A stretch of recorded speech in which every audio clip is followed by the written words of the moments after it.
सितंबर 2019 की एक शाम मध्य प्रदेश पुलिस के साइबर सेल को इंजीनियर हरभजन सिंह की शिकायत मिलती है कि किसी ने उसकी एक निजी वीडियो क्लिप भेजकर 2 करोड़ रुपए की मांग की है। मामला ब्लैकमेलिंग का था, लेकिन जब तहकीकात शुरू हुई तो पुलिस के हाथ ऐसा जाल लगा जिसमें राजनीति, अफसरशाही और सत्ता के गलियारों की सबसे गहरी परतें उलझी हुई थी।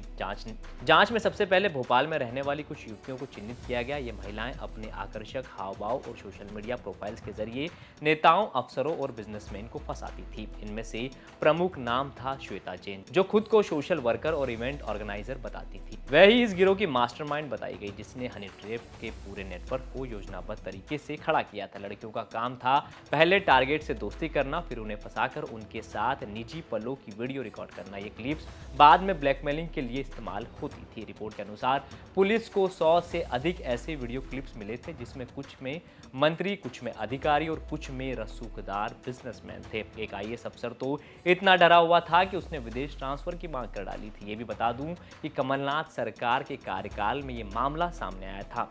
जांच में पता चला था कि 1 दर्जन से अधिक नेताओं के नाम इस जाल में फंसे थे। कुछ नेताओं ने मामले को दबाने की कोशिश की, लेकिन मीडिया और सोशल मीडिया की लहर के आगे कुछ भी छुपा नहीं रहा। इस केस में कुछ वरिष्ठ पुलिस अधिकारी भी शामिल थे, जिन पर आरोप था कि उन्हें पहले से ही इस जाल के बारे में जानकारी थी, लेकिन उन्होंने आंखें मूंद ली थी।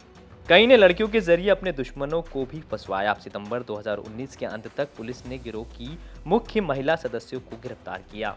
उनके लैपटॉप, मोबाइल और पेन ड्राइव से चौंकाने वाले सबूत मिले। कुछ वीडियोस के नाम CM office, IAS, x-MP, leader जैसे कोड में सेव थे। फॉरेंसिक जांच में ये भी पता चला कि कुछ क्लिप्स को डिलीट कर दिया गया था, लेकिन उन्हें रिकवर कर लिया गया। कई राजनीतिक विश्लेषकों ने दावा किया कि ये केवल ब्लैकमेल का केस नहीं था, ये किसी राजनीतिक साजिश का हिस्सा था, जिसे सरकार को अस्थिर कर दिया जाए या विरोधियों को बदनाम किया जाए। सीबीआई या एसआईटी से जांच की मांग भी उठी, लेकिन मामला धीरे धीरे ठंडे बस्ते में चला गया। जनता को बस इतना बताया गया कि कानून अपना काम कर रहा है। इस खबर पर उस वक्त पैनी नजर रखने वाले वरिष्ठ पत्रकार प्रमोद भार्गव का क्या कहना है, एक बार सुनिए। इस मामले को गंभीरता से लिया और कमलनाथ जी ने भी इसको हरी झंडी दी।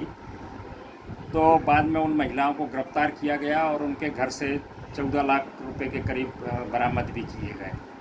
इसके बाद एक के बाद एक वीडियो क्लिप्स जो अश्लील थी उन महिलाओं के साथ, वो सामने आई और उसमें प्रदेश सरकार के आईएएस, आईपीएस और आईएफएस अधिकारी शामिल थे और तमाम जो हाई प्रोफाइल नेता थे उनके भी वीडियो उसमें बताए गए। ऐसा और तमाम वीडियो उस समय पब्लिक डोमेन में थे, जो सोशल मीडिया पर लगातार दिखाई दे रहे थे। कमलनाथ जी ने इस मामले को आगे बढ़ाया, इसमें गिरफ्तारियां हुई, लेकिन 18 महीने बाद कमलनाथ जी की सरकार किन्हीं कारणों से गिर गई। इसके बाद शिवराज सिंह जी की सरकार बनी। उन महिलाओं की बाद में जमानतें भी हो गई, लेकिन बीजेपी की जो सरकार बनी उसने फिर इस मामले को दाबा, क्योंकि ज़्यादातर इसमें जो लोग थे वो शिवराज सिंह जी की, कमलनाथ जी से पहले जो सरकार थी उस समय के लोग थे, अधिकारी थे और अन्य जो बिजनेसमैन वगैरह वो भी थे। इसलिए इस मामले को दबा दिया गया और अब इस मामले को लंबा समय होने को आ रहा है।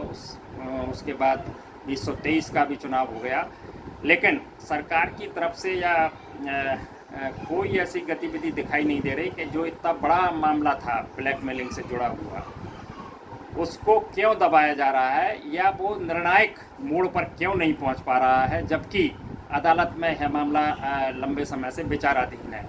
बता दें कि 2019 में हुए मध्य प्रदेश का सबसे बड़ा हनी ट्रैप कांड सिर्फ एक क्राइम स्टोरी नहीं, बल्कि सत्ता, लालच और जालसाजी का एक ऐसा जाल है जिसमें फंसे सभी चेहरे नकाब में ही रह गए। और कमलनाथ की सरकार गिरने के बाद शिवराज सिंह चौहान भी इसकी सच्चाई अंजाम तक पहुंचाने का साहस नहीं जुटा पाए थे। यही वजह रही कि कई चेहरे इस केस में नकाब में ही रह गए।